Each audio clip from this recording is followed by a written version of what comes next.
Je suis Jordan Lopère, je suis maître de conférence en sciences économiques à l'Université Clermont-Auvergne et chercheur au CERDI, Centre d'études et de recherche pour le développement international.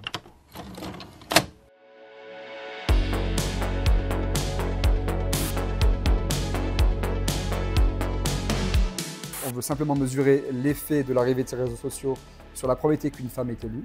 Pour faire ça, on prend des bases de données. On regarde ce qui se passe dans les données en utilisant l'outil statistique et on observe en effet une influence de l'arrivée des réseaux sociaux sur l'élection des femmes lors des élections parlementaires en Afrique.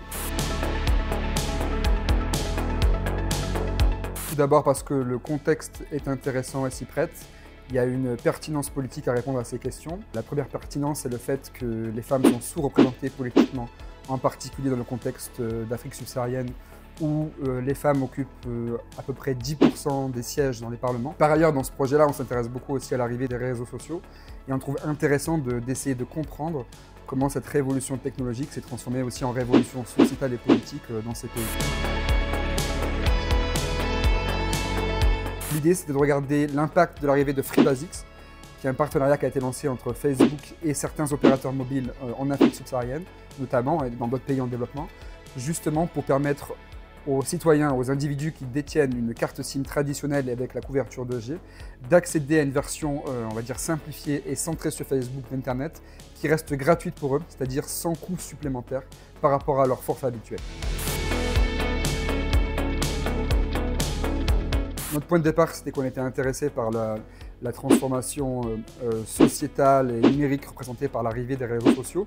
Et ce dont on s'est rendu compte, c'est que, notamment sur notre période d'études, si on regarde sur les années 2010, le principal réseau social en Afrique subsaharienne, dans notre compréhension, c'est Facebook. Donc on s'est dit qu'on voulait principalement regarder Facebook.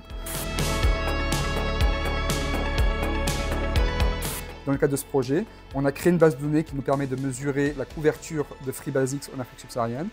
On a collecté une base de données sur les élections parlementaires en Afrique, et notamment sur est-ce que ce sont des femmes qui ont gagné les élections lors des élections parlementaires. Et donc avec l'outil statistique, on essaie d'isoler l'effet de la variable FreeBasix, le choc de connectivité, sur la probabilité qu'une femme soit élue. Donc ça, on peut le faire en utilisant les données dans nos bases de données.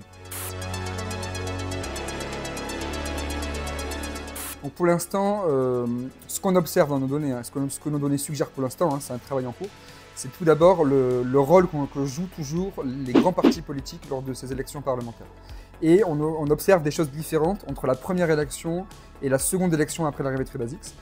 Et donc notre interprétation, c'est que pour des raisons électoralistes peut-être, les partis politiques vont présenter plus de candidats de femmes et vont notamment les aider à gagner les élections lors de la seconde élection après l'arrivée de FreeBasix. Et ce qu'on observe aussi, c'est que du côté de la demande politique des citoyens, il y a une plus grande demande pour un renouveau des personnes en politique, et il y a un plus grand soutien des citoyens envers les femmes en politique, dans les régions couvertes par FreeBasix.